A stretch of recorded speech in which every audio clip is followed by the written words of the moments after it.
გამარჯობა მათ ევროპარლამენტში გამართულ დებატებზე გითხართ, იყო მწვავე განცხადებები, თვითონ რომ პოლიტპატიმარი არის ელენე ხოშტარია, თუმცა იყო საქართველოს ხარდაჭერ პოზიციებიც და მოწოდებები, რომ ქვეყნის შიდა საქმეებში ნუერებია. რა მოისმინეთ გუშინ და რა არის თქვენი პასუხი?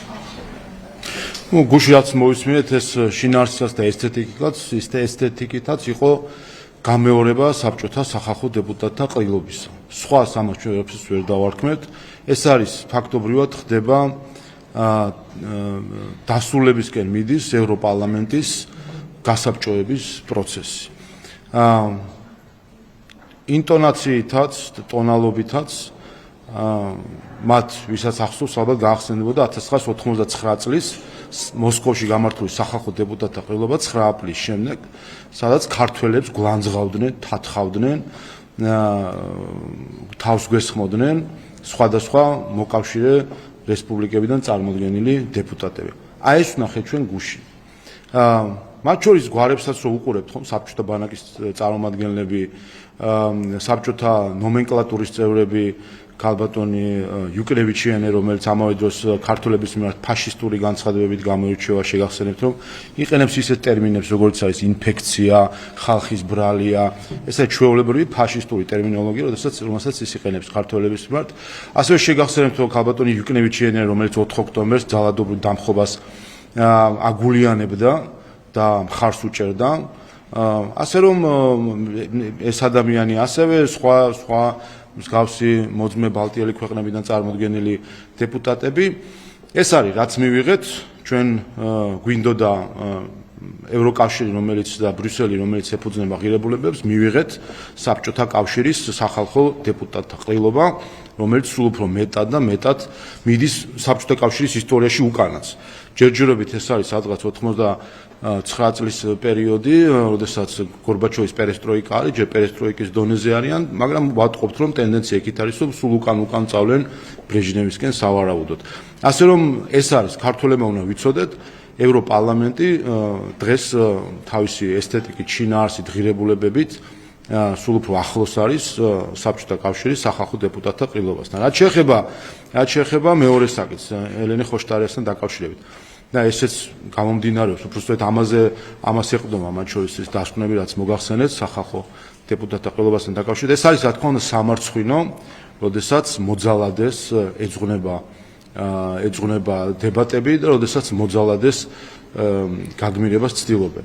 შეგახსენებთ, ელენე ხოშტარია არის ის ადამიანი, რომელიც თავად აღიარებდა, რომ ის არის, ვინც არამხოლოდ აღიარებდა, მის ოფისში აღმოჩნდა მოლოტოვის კოქტეილები, მაშხალები და სხვა საშუალებები ძალადობის, მან აღიარა, რომ კი ის ყიდულობს ამ მაშხალებს, ისარიგებს ამ მაშხალებს, რომელთაც წვავდნენ საქართველოს პარლამენტის შენობას, წვავდნენ პოლიციელებს და დამიზნებით ესვდნენ პოლიციელებს, ესვდნენ მოლოტოვის კოქტეილებს და ამ ყველაფრის უკან ის რომ იდგა, ის რომ ყიდულობდა, ეს მას აღიარებული აქვს.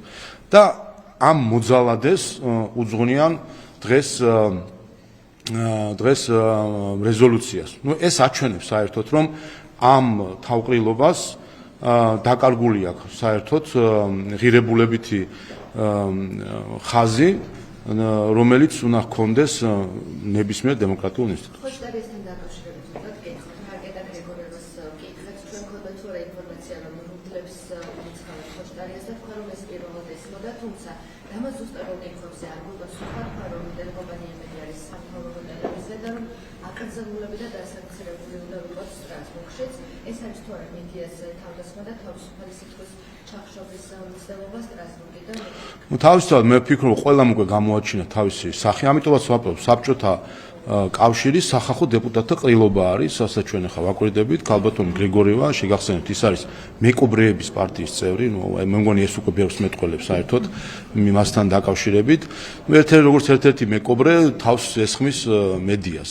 სასაცილოა საერთოდ, აი წარმოგიდგენიათ, ეს არის დაახლოებით, რომ არ ვიცი ვის შევადარო ქართულ პოლიტიკაში, მაგრამ ნუ ყველაზე მარგინალური ადამიანი ქართულ პოლიტიკაში, რომ ლაპარაკობდეს ჩეხეთის პოლიტიკაზე და ერთვებოდეს იქ და თავს ესხმოს მედია. ნუ სასაცილოა. კიდევ ერთხელ ჩვენ რაღაც პერიოდი, ნუ უყურებთ ამას არასწორებს, მაგრამ ეხლა უნდა შევხედოთ იმას საერთოდ ამ სერიოზული გააზრება ჭირდება, რომ ჩვენ როცა საუბრობთ ევროკავშირზე ჩვენ ამ ბოლო პერიოდი განსაკუთრებით ხავს ვსვათ, არა მხოლოდ ჩვენ, არამედ ამერიკის შეერთებული შტატებიც, რომ არის აბსოლუტურად სხვა მიმართულებით მიჰყავს დღევანდელ ბრიუსელს ევროკავშირი. სულ უფრო აკლდება მას ნიშნები ევროპულობისა და მხოლოდ სახელად რჩება ევროპული და არის ჩვეულებრივი კავშირი, რომელიც უფრო მეტად ხდება საბჭოთა შინაარსის ვიდრე ევროპული შინაარსის და ის ვინც საბჭოთა კავშირი გამოვლილი აქვს, ამას პირდაპირ ხედავთ.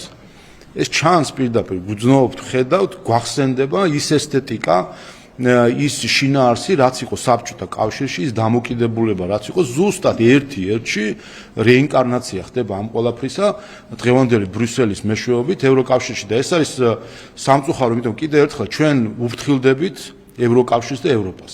სინამდვილეში ჩვენ ვართ დღეს ევროკავშირის დამცველები და რამდენიმე ქვეყანა ევროკავშირის შიგნით, უნგრეთი, სლოვაკეთი და სხვები, მათ შორის პოლიტიკური ძალები. ჩვენ უფრთხილდებით და დღეს ევროკავშირს თავს მომსხდარი არიან ევროპულობის მტრები, რომლებიც აცლიან ევროკავშირის ყველაფერს, რაც არის ევროპული და მას აქცევენ საბჭოთა კავშირის 21 საუკუნის ანალოგიად ყველაფრით, როგორც იერარქიით, სტრუქტურით, ისე თავისი ღირებულებებით.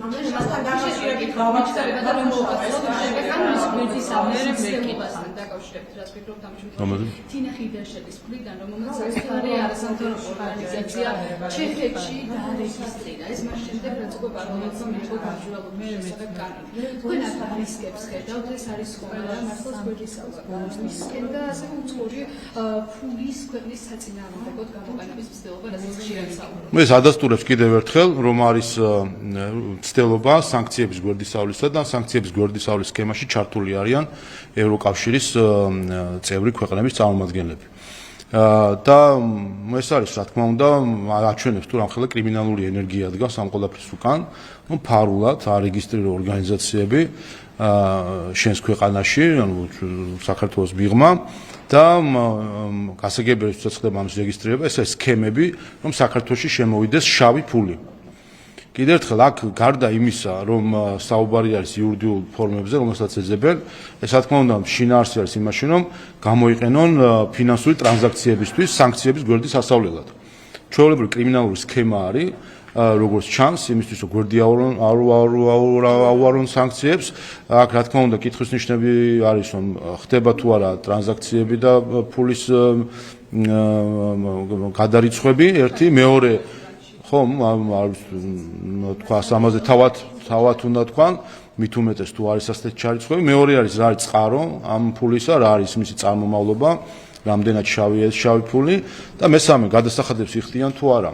თანხების მოძრაობა ეს არის მხოლოდ ფულების ჩარიცხვა, საკითხი არის იმაში, ეს ფული თუ მართლა მოძრაობს საქართველოში, ის ფული, რომელზეც გადასახადის გადახდა ხდება, არის შავი ფული. ასე რომ ამ ყველაფრის ეს თუ ესე არის და ნახეთ ესტონური სქემა, ახლა როგორც ჩანს არსებობს კიდე ჩეხური სქემა, კიდევ ერთხელ სოციალისტური ბანაკი წინ არის სანქციების გვერდისავლის სქემების დაალაგებაში, რაც კიდევ ერთხელ აჩვენებს სინამდვილეში იმ ღირებულებით პრობლემებს, რომელიც აქვთ სხვადასხვა ქვეყნებს.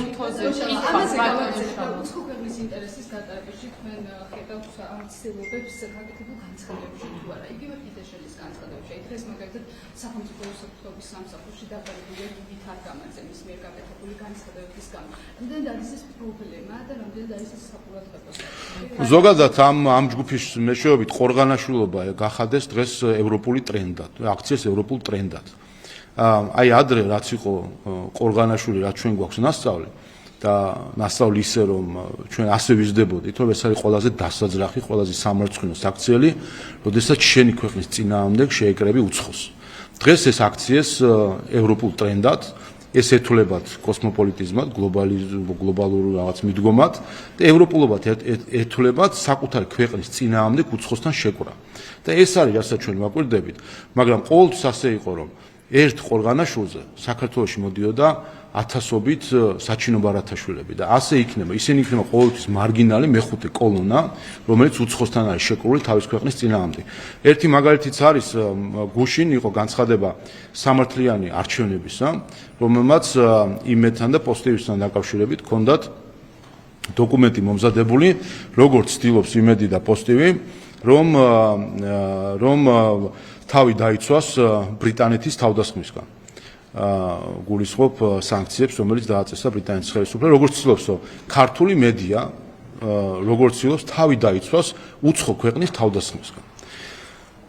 და ისვედმა გააკეთა დოკუმენტი და ვისი მხარე დაიჭირა ისვედმა? დაიმჭირა უცხო ქვეყნის მხარე საქართველოს წინააღმდეგ. ჩვენ ვართ დღეს მომსწრე, რომ უცხო ქვეყანა თავს დაესხა საქართველოს საინფორმაციო თავდასხმას ხედავთ ჩვენ, იმიტომ რომ ესხმის თავისუფალ სიტყვას, იმისთვის რომ გააჩუმოს თავისუფალი სიტყვა და გააძლიეროს გარედან დაფინანსებული პროპაგანდა და ჩვენ ვართ დღეს მთლიანად საქართველოს ჩვენი საზოგადოება, იმიტომ რომ როცა ესხმიან ყველაზე სანდო, ყველაზე ყურებად და ყველაზე თავისუფალ მედიას, როცა ესხმენ ისინი ჩვენ საზოგადოებას და ესხმიან ჩვენი საზოგადოების უფლებას გქონდეს მიუკერძოებელი ინფორმაცია. ჩვენ ვართ დღეს ბრიტანეთისგან საინფორმაციო თავდასხმის ობიექტი, მთლიანად საქართველოს საზოგადოება და თავდასხმაში ისვედმა დაიჭირა უცხო ქვეყნის მხარე. აი ამას უნდა დაერქვას თავისი სახელი და ჩვენ უნდა ვიცოდეთ, რომ ჩვენ ყავს შიგნით მეხუთე კოლონა, რომელიც ცდილობს როგორც ერეკლეს დროს მივიდნენ და მეზარბაზნეები არ ყავსო, აი ამ მორალის ხალხი ყავს ჩვენ შიგნით, გარედან დაფინანსებული და ამიტომაც აფინანსებდნენ, რომ ბოლოს, ოდესაც საქმეზე მიდგება, მონიშნონ სამიზნეები, როგორც უნიშნავდნენ დიდი ხანი უკვე იმედს, პოსტივის, ყველას მიადგებიან საზოგადოებრივ მაუწყებლაზეც იცით რომ მონიშნული ყავთ და მათ შორის ევროპარლამენტის რეზოლუციაში ჩაწერეს, ყველა მონიშნული ყავთ, ყველა საინფორმაციო მსხვერპლი და პირადი მსხვერპლები, ყველაფერი მონიშნული ყავთ და საინფორმაციო თავდასხმა იქნება, ეს იქნება, სხვანაირი თავდასხმა იქნება, გამოვლენ და პირდაპირ თითს დაადებენ, ვის უნდა მოხდეს რაკეტა თავში. აი ესეთი ხალხი ყავს ჩვენ შიგნით და ამიტომ ითხოვენ ამ ბომბებს და რაკეტებს საბოლოო ჯამში და შეგახსენებთ 4 ოქტომბერს დაგეგმილი იყო რომ მოწყობილიყო ნეპალი, სისხლიანი ნეპალი და ამას მხარი დაუჭირა ევროკავშირმა. შეგახსენებთ, რომ ევროკომისიამ მისი პრესპიკერის პირით მხარი დაუჭირა და სოლიდარობა გამოუცხადა ნეპალის სცენარს საქართველოში. ქართველების სისხლის ზღვას გამოუცხადა სოლიდარობა. დაბარებაზე რომ დაგვიზუსტოთ, შემდეგ ბატონო ხარგამაძეს რომ დაგვიზუსტოთ დაბარებაზე, იმიტომ რომ შემდეგ მინდა რომ ეუთოზე კითხოთ და დაიბარეს ის და ამბობს რომ ამბობდა მანამდე რომ თავის საქმეს იტყვის. მისი განცხადებები რას ნიშნავდა და რა აქვს საქმე ეს. და შემდეგ კითხავთ ეუთოზე, იმიტომ რომ ძალიან მეჩქარება.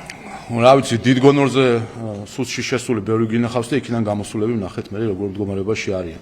რა თქმა უნდა, როდესაც ღალატს აქვს თავისი რაღაც მორალური ზღვარიც.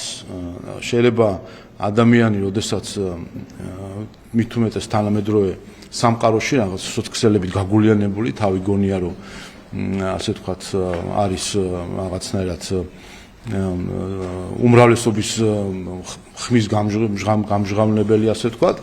საქმეზე რომ მიდგება და რომ გამოჩნდება რომ არიან ჩვეულებრივი ჭორიკნები და თან მოღალატე ჭორიკნები საკუთარი ქვეყნის წინააღმდეგ, აი როგორი გონორით გამოდიან ხოლმე შემდეგ სახელმწიფო უსაფრთხოების სამსახურიდან, ბევრი ვნახეთ. ასე რომ არ ვიცი რა სათქმელი აქვს თუ რით შევა და რით გამოვა, მაგრამ ეს ნანახი ვაქვს ჩვენ უკვე და მნიშვნელოვანია, კიდევ ერთხელ მნიშვნელოვანია ეს და მე ძალიან მივესალმე რომ უსაფრთხოების სამსახური ასე აქტიურად იბარებს ყველას, რომ როდესაც ასეთი მდგომარეობა არის, როდესაც ახალი ომები იწყება, ახალი კონფლიქტები იწყება და პირველი ეს ჩვენი ასე ვთქვათ მეხუთე კოლონა გამოდის და პირდაპირ სამიზნეებს აძლევს ბოლო ლამის კოორდინატების დონეზე, აი ამას ესროლე, იმას დაარტყი, ამას დაესხი თავს, ესქენი, ჩვეულებრივ ქვეყანაში ყავს მეხუთე კოლონა. აი ისინი თავის დროზე გახსოვთ 22 წელს ომი როცა დაიწყო, რომ თითქოს აქ რუსული დივერსანტები იყვნენ შემოსული და კედლებზე რაღაცებს ხატავენ, შემოთვე აღმოჩნდა რომ კატას ხატავდა ვიღაც ხელოვანი.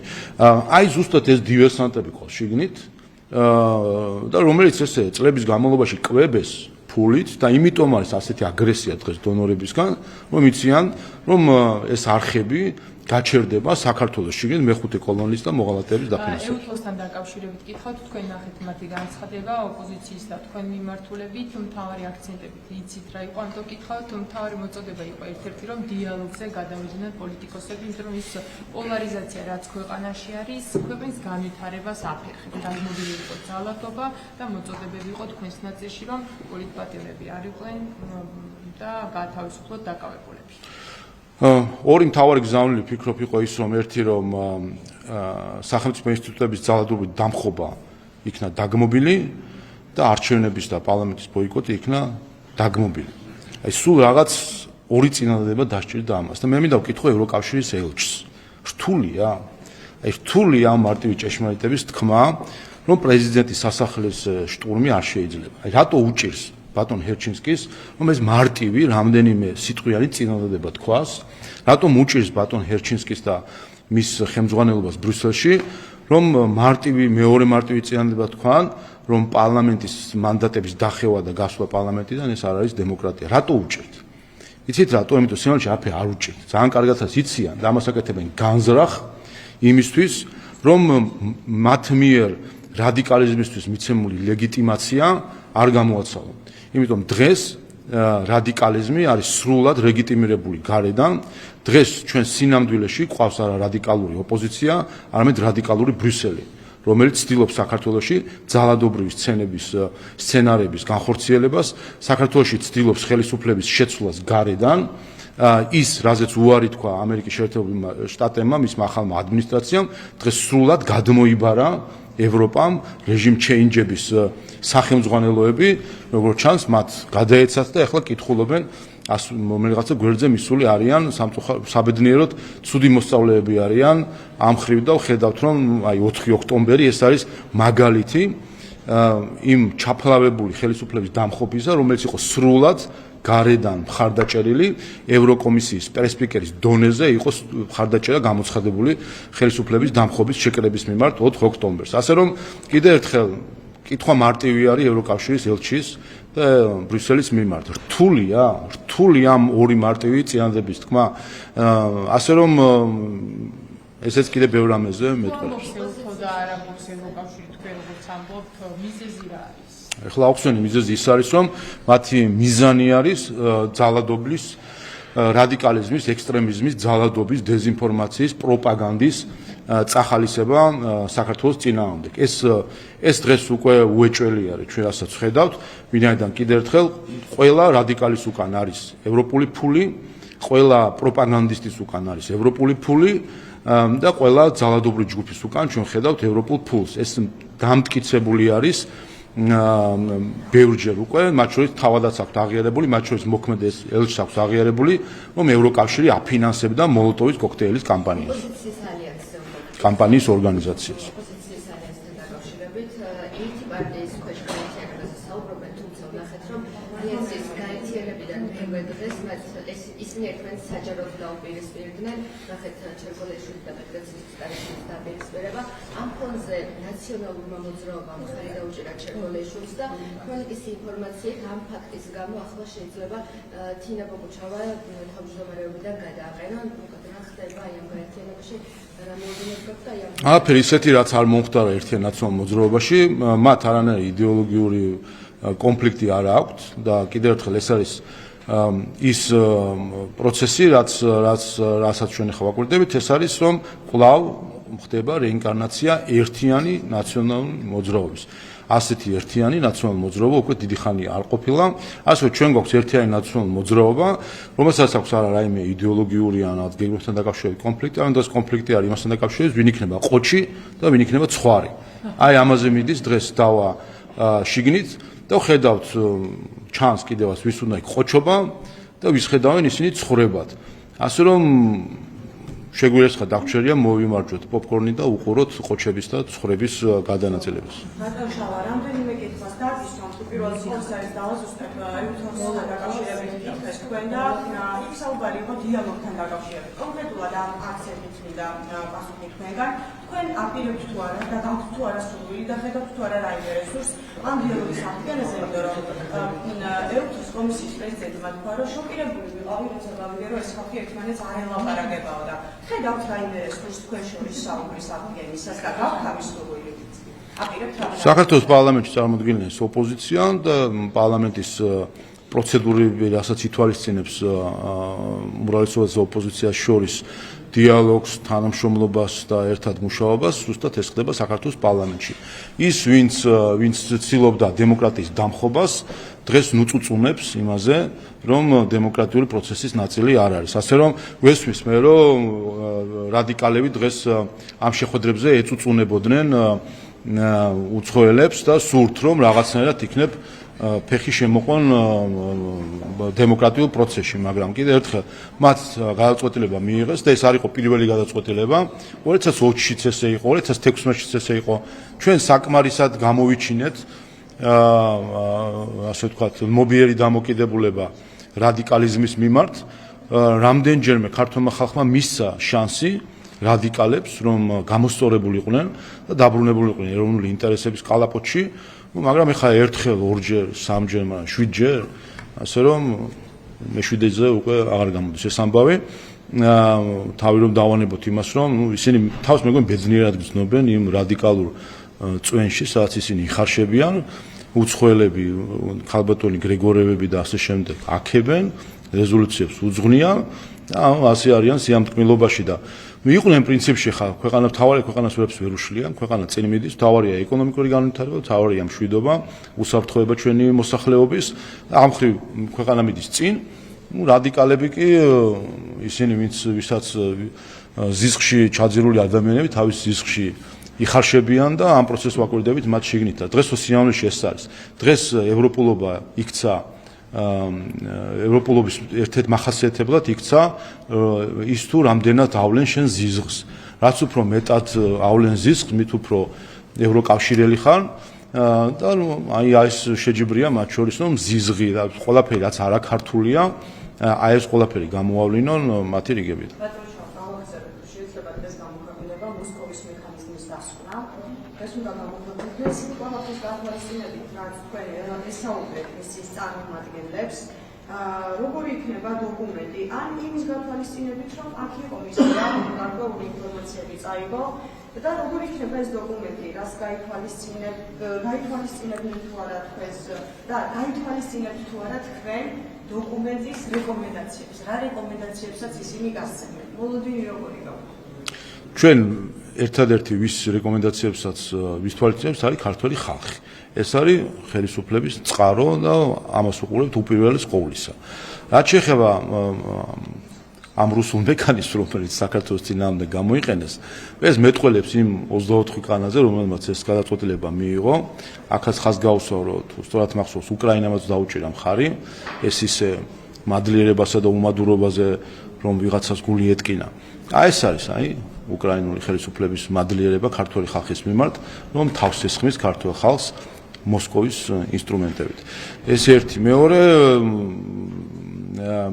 უცნაური საერთოდ პროცესი იყო, რაც ვნახეთ ამ გადაწყვეტილების მიღებიდან რამდენიმე დღეში ადამიანი შეარჩეს, რომელსაც არიან კავშირი საქართველოსთან არ აქვს და ამე ცნობა განსაკუთრებული, ასე ვთქვათ, პროფესიულად დაკავშირებული ქართულ პოლიტიკურ ლანდშაფტთან, ან იმის ცოდნა სიღრმისეული არანაირი არ აქვს, არ ქონდა. რამდენიმე დღეში შეარჩიეს, რამდენიმე დღეში ჩამოვიდა უკვე და ორ დღეში შეადგინა ამას დოკუმენტი. არასერიოზულია, როგორ შეიძლება და ხა იმ კითხვებიდან გამომდინარე, რაც დაისვა შეხვედრებზე, ესე იგი საკითხი ეხებოდა არჩევნებსაც, უმაღლეს განათლების რეფორმასაც, არ ვიცი მე, ძალადობა, პატიმრები, აი ყველაფერს. ამ საქართველოს ისტორია შეისწავლა, ესე იგი უახლესი ისტორიის პოლონურ ხედვას დავინახავთ, ესე იგი ამ ანგარიში, რაც მოდი არასერიოზულია, ჯერ ამის მათ შორის მაგალითად ისეთ საკითხები, როგორც არის პოლარიზაცია და რიტორიკა. ამაზე კითხვებიც გქონდა, რომ აი რიტორიკა არის და ესეც არის, რომ ანუ ქართული ენა არ იცის ადამიანო. ესე ვთქვათ, პოლიტოლოგი არ არის და არ ვიცი, ესეც არ იცის რა სტილია, ხო, იურისტი არის განათლებით. რა უნდა შეაფასოს საერთოდ რიტორიკა ამისი რა ცოდნა უნდა ქონდეს უყურე ძალიან ცუდი თუ ასეთი მექანიზმები რო არსებობს, იმიტომ ტოვებს ამერიკის შეერთებული შტატები სხვადასხვა საერთაშორისო ორგანიზაციას. აი ესე ფულის ფლანგველობა ერთის მხრივ და მავნებლობა მეორეს მხრივ რო არის და აი ამისი გაპეტიშება რო ხდება, ამიტომაც ტოვებს ამერიკის შეერთებული შტატები ასეთ ორგანიზაციებს. ხო, ვართ მასე ევროსაბჭოს წევრიც ვართ, მაგრამ მე კიდე ერთხელ ხამ ჩვენ მას საბჭოს წევრიც ვართ, მაგრამ ხედავთ საპარლამენტო ასამბლეის რეზოლუციებს, სადაც მიხეილ სააკაშვილი ჩაწერეს პოლიტპატიმრებს. ეხლა იმ ხალხს რაზე უნდა ველაპარაკოთ? ჩვენ ხო ფაქტია რომ აცდენილი ვართ ღირებულებითაც ამ ადამიანებს, იმიტომ რომ რა უნდა აუხსნა? ქალბატონ გოშევსკას, რომელიც გუშინ გამოდიოდა, რა უნდა უთხრათ? ეს ადამიანი ბოლოს შეყვარებულია მიხეილ სააკაშვილზე. რა ვქნათ მის ემოციურ კავშირს ამ ადამიანთან, იმიტომ ხედავს იმ ადამიანს, როგორც რაღაცა თეთრ ცხენზე ამხედრებულ დემოკრატიის რაინდს, ეს დამოკიდებულება ხარ, რა ვქნათ, როგორ გადავარწმუნოთ და როგორ გამოვიყვანოთ იმ ქარიზმის შეპყრობილობისგან, რომელიც მას მიხეილ სააკაშვილის მიმართ აქვს და მე ეს ხალხი გამოდის და ქართველ ხალხს სერიოზული სახით გვესაუბრება. ასე რომ კიდე ერთხელ თავარი და თქვა კიდე ერთხელ ხაზი გავუსვა. თავარი ჩვენთვის არის არა მოსკოვის მექანიზმი და ბრიუსელის ინსტრუმენტი, ჩვენთვის თავარი არის სიმართლე. და იმდენი ტყუილი გვაქვს უკვე მოსმენილი ბრიუსელისგანაც და სხვა დედაქალაქებისგან, რომ ეხლა რა ნდობა უნდა გქონდეს, როცა ევროკავშირის ელჩი თავის დროზე იუსტიციის მინისტრთან მივიდა ცრუ დემარშით, ოფიციალური დემარშით ევროკავშირის სახელით, მიხეილ სააკაშვილის დახსნა რომ უნდათ ციხიდან, იმიტომ რომ კვდება წამლავენო ხარაზგვაბრალებენ, ეხლა სადაც ესეთ ტყუილს ვხედავთ ჩვენ ევროკავშირის მხრიდან, რა გასაკვირია ახლა რომ რომელიღაცა ექსპერტი ასე ვთქვათ, გვეკითხება რომ ქართულ ენაში ახლა ასეთი ტერმინოლოგია ჯობია პოლიტიკაში აქვია გაცვლა მოსაზრების თუ სხვა ტერმინოლოგია, რა იცის საერთოდ ქართული აქვია პოლიტიკური კულტურა და დისკუსიის კულტურა რა არის მწვავე, რა არ არის მწვავე, რა არის ზღვარს მიღმა, რა არა, საერთოდ რა იცის.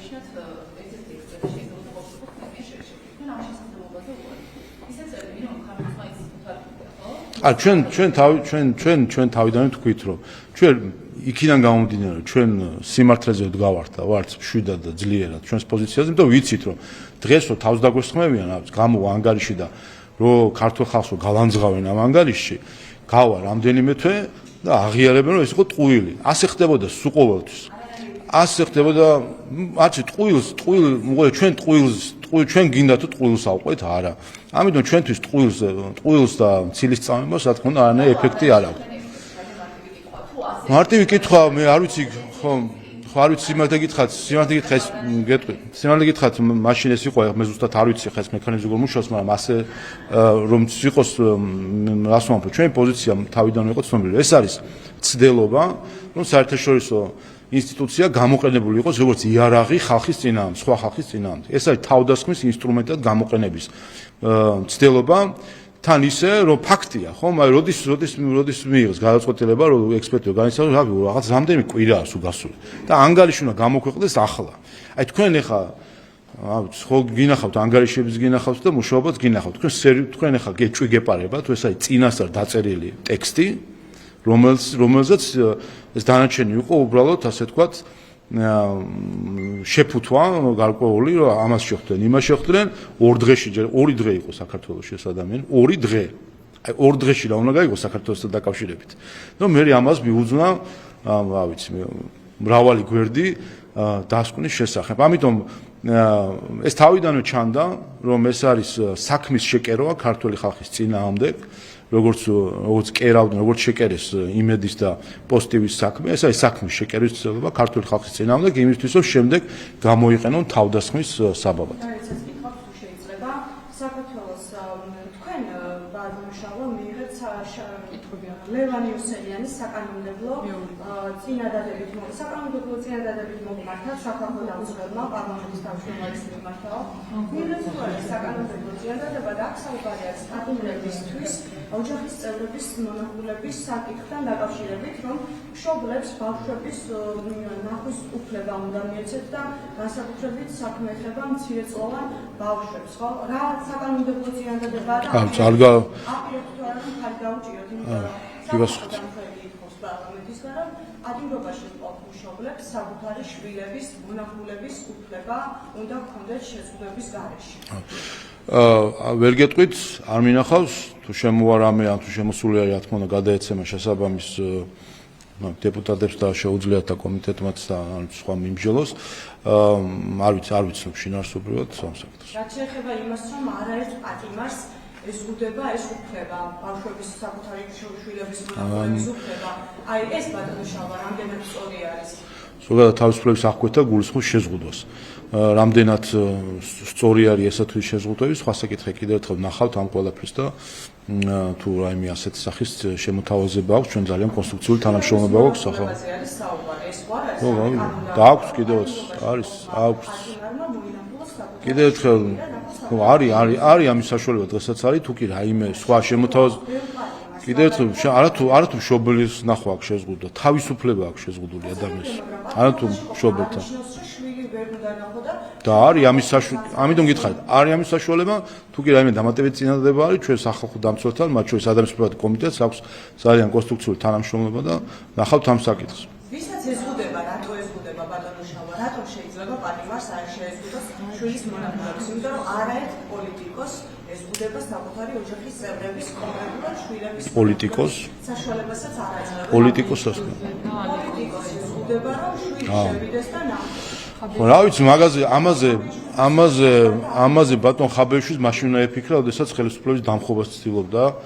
ეფიქრა, რომ ის აღმოჩნდებოდა ციხეში და ციხე გულისხმობს თავისუფლების აღკვეთას და შეზღუდვას. ეს არ გულისხმობს, რომ ოჯახის წევრი ვერ უნდა ნახოს ციხეში ბატონო შალვა და შვილი ვერ უნდა მოინახულოს. აბა რას ნიშნავს? რას თავისუფლების აღკვეთა რას ნიშნავს? რისი უფლებაც აქვს, იმ უფლებას იყენებს, რისი უფლებაც არ აქვს, იმ უფლებას არ იყენებს.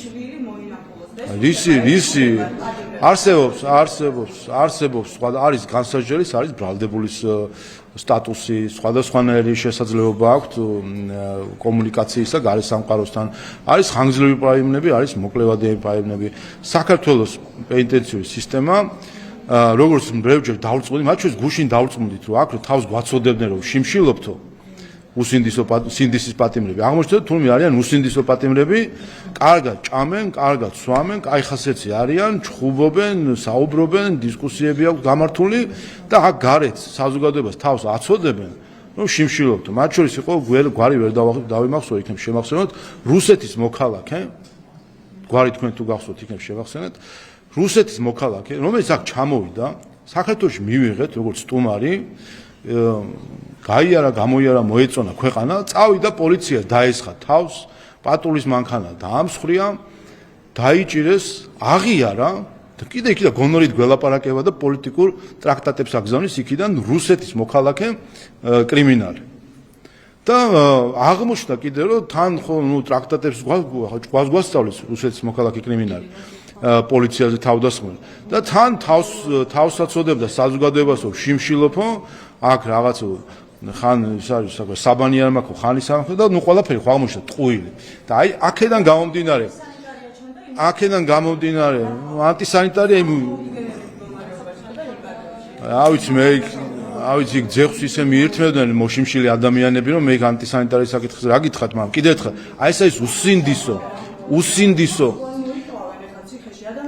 არ უნდა მოიტყუო. რას ქვია, ეს არის უსინდისობა. როდესაც ადამიანი არ ვიცი ხა ვინ რისთვის არის, მაგრამ სავარაუდოდ ზოგი იქნება, როგორც ხვდები, ერთი არის 4 ოქტომბრისთვის არის, 4 ოქტომბრის დამხობის მცდელობისთვის არის ვიღაც დაკავებული, ვიღაცა ძალადობაზე, არ ვიცი. რადგანო?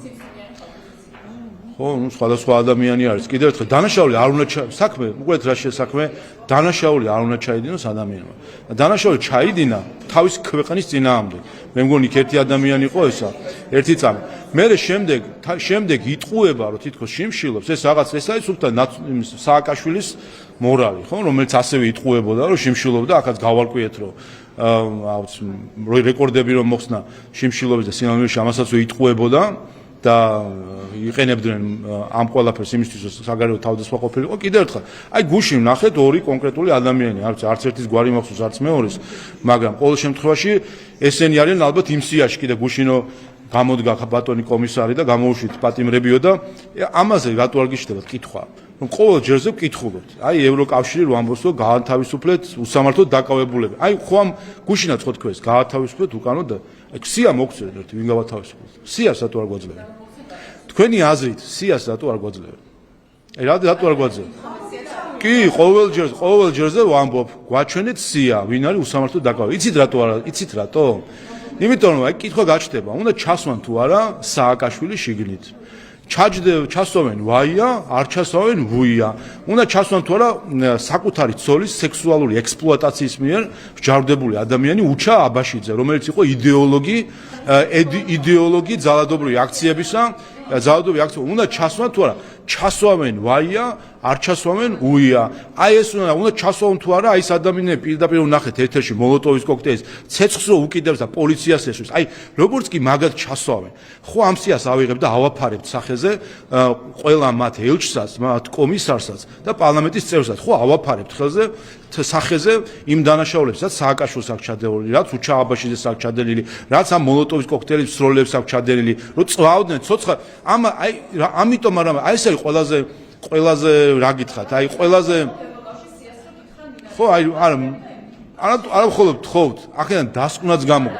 აქედან დასკვნაც გამოგო. იმიტომ არასდროს არ დებენ სიას, იმიტომ რომ იციან სიამლეში რომ კონკრეტულად ვერც ერთზე ვერ იტყვიან, რომ ვინმე არის უსამართლოდ დაკავებული, იმიტომ იციან ძალიან კარგად, რომ არა მხოლოდ სამართლიანად არის, არამედ მათ ჩასვეს ისინი ციხეში და დღეს ცდილობენ ივაჭრონ პატიმრებით. ეს არის ფაქტობრივად პოლიტიკური ტრეფიკინგი, რასაც ჩვენ ახლა ვაკვირდებით ბრიუსელის მხრიდან, როდესაც არის ვაჭრობა ადამიანების ბედით.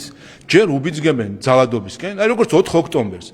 4 ოქტომბრამდე რამდენიმე დღით ადრე ევროკომისიის პრესპიკერმა თქვა, რომ ის არის სოლიდარული და მხარსოლიდარული 4 ოქტომბრის დამხობის შეკრების მიმართ.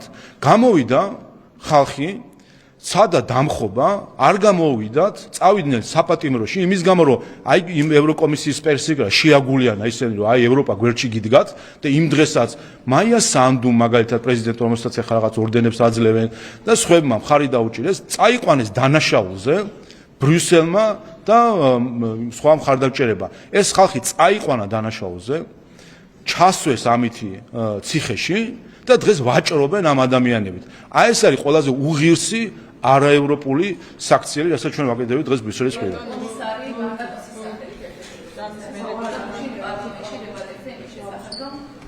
აია კალასის სახელით.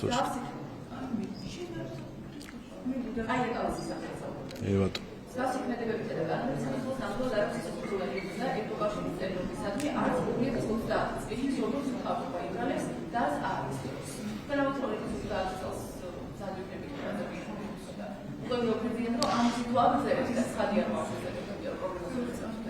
ჩემ პასუხი იქნება, რომ მსგავსი ანტიდემოკრატიული, ანტიჰუმანური და ანტიევროპული პოლიტიკით ევროკავშირს არ აქვს არანაირი მომავალი, რომ გააგრძელოს ფუნქციონირება როგორც ევროკავშირმა. იმიტომ რომ თუ კი რაიმე შეიძლება დარჩეს ამ პოლიტიკის შედეგად ევროკავშირისგან, ეს არის საბჭოთა კავშირი, რომელიც დღესაც უკვე ევროპულ კავშირში მხოლოდ სახელად არის შემორჩენილი ევროპულობა და არის ჩვეულებრივი საკავშირო რაღაც არა ასე თუ გააგრძელებენ, ამას ეუბნება ამერიკის შეერთებული შტატები, რომ ცივილიზაციურ უფსკულში მიექანებიან და გაწევრიანებაზე საუბარი კი არ იქნება, საერთოდ ევროკავშირი ევროპული იქნება თუ არა, თუ იქნება საბჭოთა კავშირის საბოლოო ჯამში. და ეს არის სწორედ ჩვენი ამოცანა.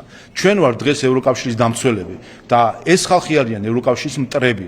აი ეს ევროპარლამენტარები, ის ევროკომისარები, რომელიც არავის არ აურჩევია კიდევ ერთხელ, დანიშნული ბიუროკრატები დღეს არიან დღეს ეს ევროკომისრები, რომელიც თავს ესხმიან სხვა ხალხებს, დღეს ისინი არიან ევროკავშირის მტრები, ხოლო საქართველო არის ევროკავშირის დამცველი.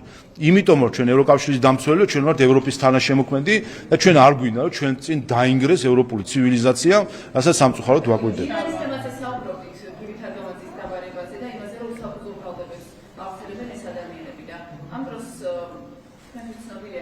საბერძნეთში დაკავეს საქართველოს მოქალაქე, სწორედ ირანის სასარგებლო ჯაშუშობის ბრალდებით. ახლა დაიბადა დამატებითი დეტალი, ციტატი ალბათ არ არის, რომ ის ირანშიც იღებდა უმაღლეს განათლებას. მანამდე 2 წლის წინ იყო ასევე საბერძნეთში. არ არის საბურაზე მოქმედების ფაქტები, რატომ არაფერი ვცდით ამაზე ჩვენ უსაფრთხოების სამსახურის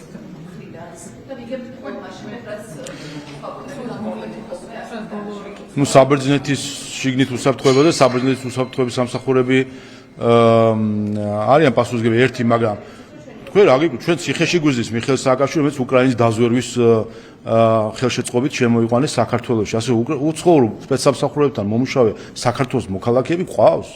რა თქმა უნდა ყავს. აი მიხეილ სააკაშვილი მაგალითად, სხვაები ვისაც ვაკვირდებით ამ დღეებში, ესენი არიან უცხოურ სპეცსამსახურებთან მოთანამშრომლე ხალხი. ასე რომ ასიზავს საქართველოს მოქალაქეები ასეთებიც არიან ზოგი ყორღანაშვილია, ზოგი შტირლიცია, ზოგი ვინ არის, ზოგი რა მნიშვნელობა აქვს? უყურეთ, უცხო ქვეყნის სპეცსამსახურთან თუ არის მოთამაშე საქართველოს მოქალაქე, მნიშვნელობა აქვს ეს იქნება ირანი თუ უკრაინა. მაგრამ უკრაინის სპეცსამსახურებთან მოთამაშე კაიკაცი არის თუ რამე არის განსხვავება ამაში? ირანის სპეცსამსახურთან მოთამაშე არის თუ უკრაინის სპეცსამსახურთან მოთამაშე არის? ჩვენთვის ორივე არის უცხო ქვეყნის სპეცსამსახურთან მოთამაშე. და ამაზე ამხრივ შეულებრივია არა, გვიკვირ რაზე საბერძნეთში ჩვენ რა უნდა ვირეაგიროთ ერთი და მეორე კიდევ ერთხელ უცხო ხო და საქართველოს მოქალაქე მიხეილ სააკაშვილი აგერ ციხეში რომელიც უცხო ქვეყნის სპეცსამსახურებმა შემოიყვანეს არ უბრალოდ მოთანამშრომლე არის უცხო ქვეყნის უკრაინის სპეცსამსახურებმა დაგეგმეს მისი შემოპარება საქართველოში რომ საქართველოში დაემხო ხელისუფლება და აერია სიტუაცია ადამიანი რა გვიზის და თქვენ აშუქებთ და თქვენ ამ ადამიანს და თქვენი ტელევიზია ამ ადამიანს აძლევთ მედია სივრცეს აშუქებთ უცხო ქვეყნის სპეცსამსახურებთან სპეცსამსახურების გეგმით საქართველოში შემოპარებულ ადამიანს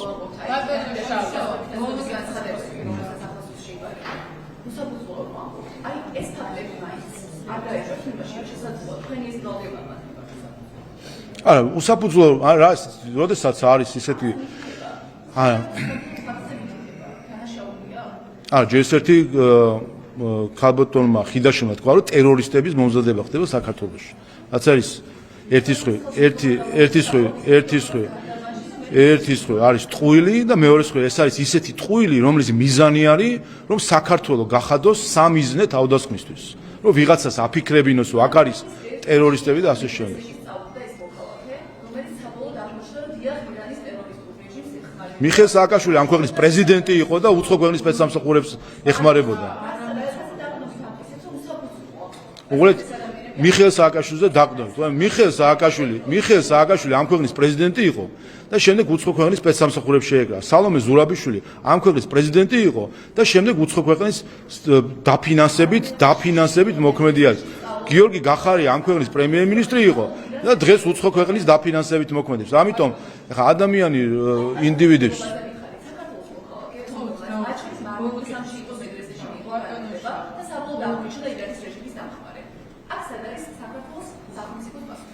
ზუსტად იგივეა როგორც მიხეილ სააკაშვილის მიმართ არის ჩვენი პასუხისმგებლობა რომ ხელიდან გაგვეცალა ადამიანი და უცხო ქვეყნის სპეცსამსახურების ხელშემწყობი გახდა და ისევე როგორც ბევრი, რომელსაც დღეს ვაკვირდებით, მეხუთე კოლონა, რომელიც უცხო ქვეყნის სპეცსამსახურებთან მუშაობს. რა თქმა უნდა, ეს ჩვენი როგორც საზოგადოების პასუხისმგებლობაა, რომ უცხო ქვეყნის სპეცსამსახურები ახერხებენ ქართველი საქართველოს მოქალაქეების გადაბირებას და ქვეყნის წინააღმდეგ ან ზოგადად უსაფრთხოების წინააღმდეგ მათ გამოყენებას. ეს რა თქმა უნდა ჩვენ ძალიან გვამწუხებს.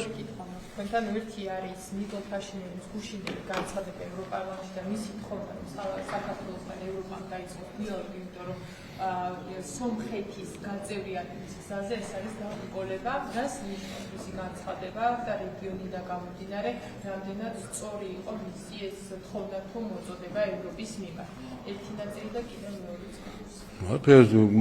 ბატონი ფაშინიანი გახლავთ სომხეთის პრემიერ-მინისტრი, სომხეთის მისი ინტერესებიდან და სომხეთის როგორც ხელისუფლების ხელისუფლების წარმომადგენელი ისე საუბრობდა საკუთარი ქვეყნის ინტერესებთან დაკავშირებით. ჩვენი ქვეყნის ინტერესებს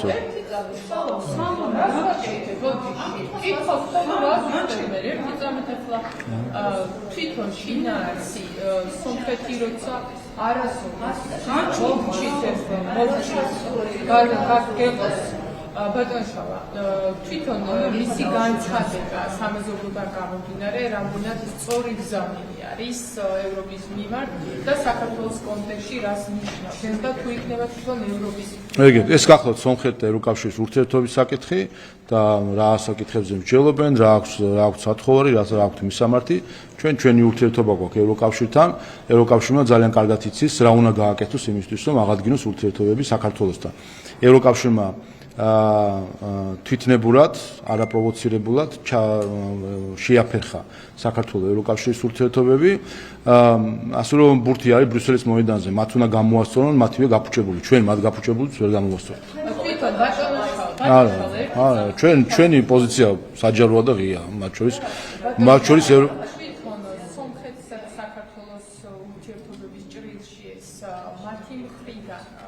შეიძლება იყოს გადახედილი თუნდაც ფაშინიანის გზამილი და გამომდინარე საქართველოსთან მიმართებით, როცა თვითონ თავად ევროკავშირი ცდილობს დაახლოებას ეხლა ვერ გეტყვით, ანუ კიდევ ერთხელ ეს არის სომხეთ ევროკავშირის ურთიერთობის საკითხი ჩვენ და აჟღერებს იმ საკითხებს, რომელიც მნიშვნელოვანი არის მისი განმოსახედიდან სომხეთისთვის. კიდევ რაც შეეხება საქართველოს და ევროკავშირის ურთიერთობას, ეს გააფუჭა ბრიუსელმა, ბრიუსელის გაფუჭებულს ჩვენ ვერ გავაკეთეთ. საკუთარ გაფუჭებულს და თვითონ უნდა აგონ პასუხი. რაც გააფუჭეს, ის გამოასწორონ და ჩვენ მზად ვართ, რომ ეს ურთიერთობა დაუბრუნდეს სამუშაო პროცესს. კიდევ ერთხელ და მარტივია ეს ნაბიჯები, რაც უნდა გადადგას ბრიუსელმა და მათ იციან რა ნაბიჯები უნდა გადადგან იმისთვის, რომ ეს ურთიერთობები აღდგეს. პირველი მათ უარი უნდა თქვან საქართველოში ხელისუფლების არადემოკრატიულ დამხობის მცდელობებზე.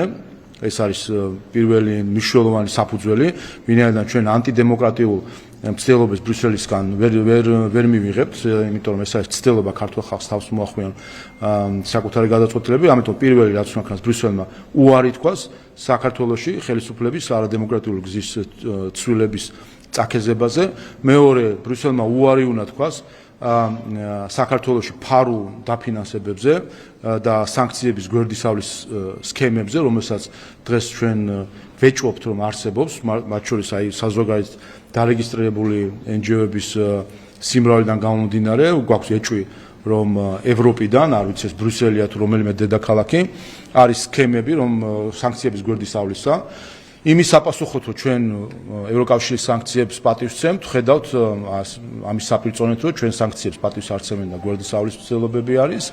მესამე, ბრიუსელმა უნდა შეწყვიტოს ანტიკარტული რიტორიკა, რომელიც დამაზიანებელი არის, რა თქმა უნდა, ორმხრივ ურთიერთობებისთვის და მეოთხე, ბრიუსელმა უარი უნდა თქვას პროპაგანდის დაფინანსებაზე და წარმოებაზე საქართველოს წინააღმდეგ. ასე რომ მარტივი ნაბიჯები არის გადასადგმელი და ბრიუსელმა იცის თუ რა აქვს გასაკეთებელი იმისთვის რომ აღადგინოს ურთიერთობები საქართველოსთან იმ დონეზე როგორზეც ეს არის იყო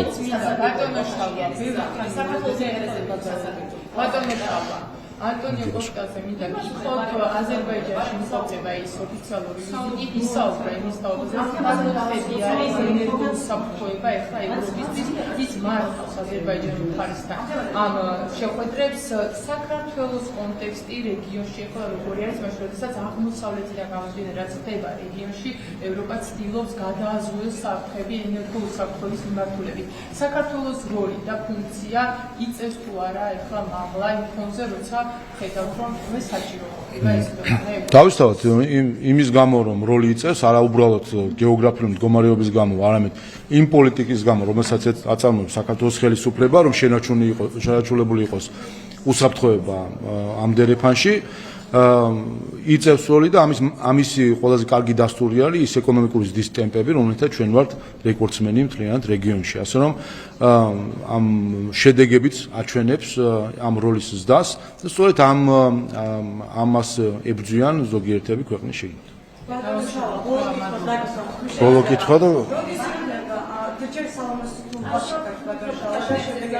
კიდევ ერთხელ სომხეთის პრემიერ-მინისტრის ზავნილი ეხება სომხეთ ევროკავშირის ურთიერთობებს. ჩვენ კაფეოდ გვაქვს ნათქვამი ბრიუსელისთვის რა უნდა გააკეთოს ბრიუსელმა იმისთვის რომ აღადგინოს სათანადო ურთიერთობები საქართველოსთან. რამდენიმე მარტივი საკითხი კიდევ ერთხელ გაგიმეორებთ, უარი უნდა თქვას საქართველოში ხელისუფლების ანტიდემოკრატიული ძრით შეცვლის სცენარებზე, უარი თქვას დეზინფორმაციაზე და პროპაგანდაზე, უარი თქვას ფარულ დაფინანსებებზე, ასე რომ მარტივი ნაბიჯები არის. უბრალოდ კიდევ ერთხელ მარტივი რამე უნდა ქნა, უნდა აღიარონ ევროპული ღირებულებები და ყველაფერი თავისთავად გაირკვევა. როდის იმშელებს თქვენი გუნდი საკონსტიტუციო არჩევის გაფართოების საკითხთან დაკავშირებით? ერთი პარტია დაემატება ეხლა თუ რამდენიმე პარტია, რას ფიქრობთ? და ამ შემთხვევაშიც გადარჩება თუ არა გიორგი გახარიას პარტია ამ საჩელში? ჩვენ უკვე მსჯელობთ, როგორც პრემიერ-მინისტრმა განაცხადა ამასთან დაკავშირებით, მსჯელობთ, რა თქმა უნდა, რადიკალურ ფლანგზე დინამიკის გათვალისწინებით და ამ გარკვეული დაჯგუფებების თუ გადაჯგუფებების გათვალისწინებით ჩვენ მსჯელობთ იმაზე, თუ უნდა მოხდეს თუ არა განახლება ჩვენი კონსტიტუციო საჩელისა, მიმსჯელებს და გვექნება ამაზე ჩვენი ჩამოყალიბება.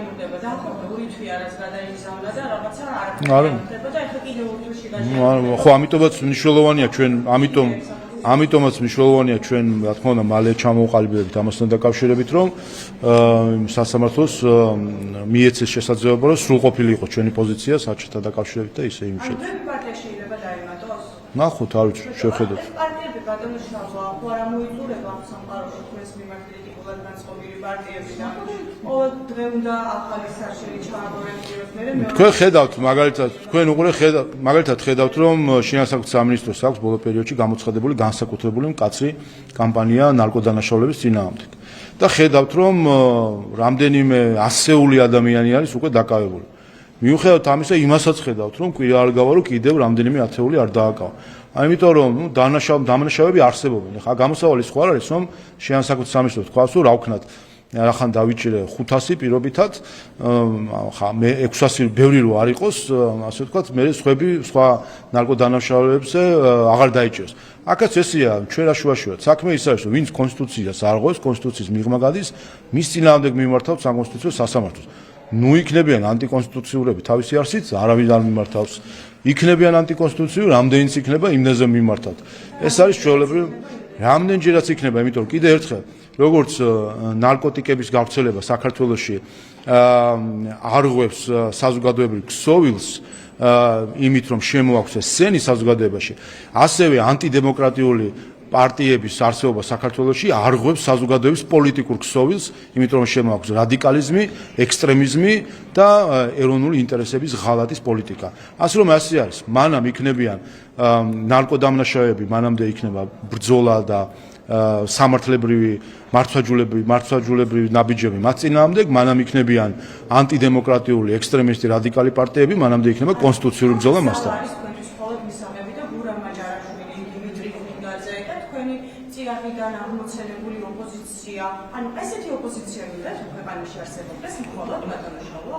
ჩვენ გვინდა რომ არსებობდეს მხოლოდ ისეთი პარტიები, რომლებიც კონსტიტუციას აღიარებენ საქართველოს და ის, ვინც არ აღიარებს საქართველოს კონსტიტუციას, ის არ აღიარებს ჩვენს ქვეყანას, ის არ აღიარებს ჩვენ ხალხს, ის არ აღიარებს ჩვენი ქვეყნის ისტორიას და არ იმსახურებს, რომ სარგებლობდეს დემოკრატიის პრივილეგიებით და პარტიული ორგანიზება გქონდეთ. მადლობა.